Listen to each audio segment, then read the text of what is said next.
నమస్తే మిత్రులారా, నేను మీ శ్రీనివాస్ చౌహాన్ అడ్వకేట్. మిత్రులారా, ఈ బుక్ చట్టపరమైన సమస్యలకు పరిష్కారాలు అనే ఈ పుస్తకము మీకు అర్థమయ్యే పరిభాషలో అనేక చట్టాలను, సెక్షన్లను విశదీకరించి సంక్లిప్తంగా వివరించడం జరిగింది. ఇందులో ఉన్నటువంటి ఒక అంశాన్ని తెలుసుకునే ప్రయత్నం చేద్దాం. వీలునామా అంటే ఏంటి? వీలునామాని రద్దు చేసుకోవచ్చా?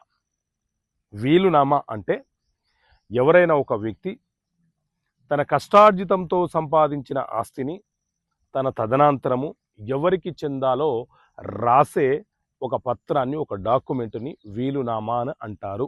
అయితే వీలునామా అనేది సాధారణంగా చట్ట ప్రకారంగా రిజిస్టర్ అయి ఉండవచ్చు, రిజిస్టర్ కాకపోయినా అన్రిజిస్టర్ అయినా చెల్లుబాటు అవుతుంది. కానీ రిజిస్టర్ డాక్యుమెంట్కే విలువ ఎక్కువ, చట్టబద్ధత ఎక్కువ. రిజిస్టర్ కాని వీలునామాలు ఉంటే వాటిని ఎవరైనా అవతల వ్యక్తులు అలిగేషన్స్, ఆరోపణలు చేస్తే అది తన సాంద్రతను కోల్పోయే ప్రమాదం ఉంటుంది. సో సాధారణంగా ఎవరైనా వీలునామా రాయాలనుకున్నప్పుడు రిజిస్టర్ చేసే వీలునామా రాయండి. మరి ఈ వీలునామాలను రద్దుపరచడానికి అవకాశం ఉంటుందా అని అంటే, ఒక వ్యక్తి ఒకసారి తన ఆస్తి తన తదనంతరం ఎవరికి చెందాలో ఒక వీలునామా రాశాడు, అది రిజిస్ట్రేషన్ కూడా చేశాడు అనుకోండి.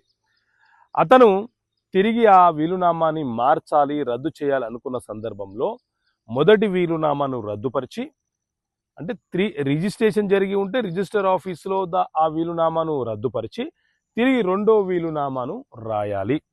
రెండో వీలునామా రాసినప్పుడు మొదటి వీలునామా రద్దుపరిచానన్న విషయాన్ని కూడా ఈ వీలునామాలో పొందపరచాలి. ఆ విషయాన్ని ఇక్కడ చెప్పాలి.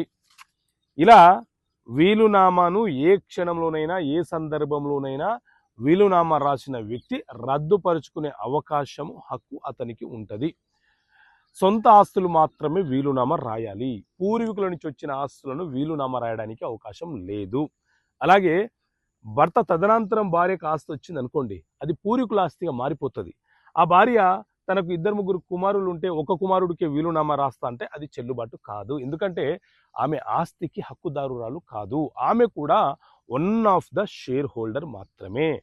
But she is not an absolute owner of the schedule property. She is only the share holder of the property of her husband. అంతే తప్ప ఆమెకు అన్ని హక్కులు రావు. సో ఇలాంటి అంశాలను మీకు అర్థమయ్యే భాషలో ఈ పుస్తకంలో పొందపరిచాను. ఈ పుస్తకం కావాలనుకునే వ్యక్తులు పైన కనిపిస్తున్న నెంబర్కి డయల్ చేసి పొందవచ్చు. ప్రైస్ వచ్చేసరికి ప్రైస్ జిఎస్టీ పోస్టల్ ఛార్జెస్తో కలుపుకొని 650 రూపీస్. ఓకే మిత్రులారా, థ్యాంక్ యూ. జై హింద్.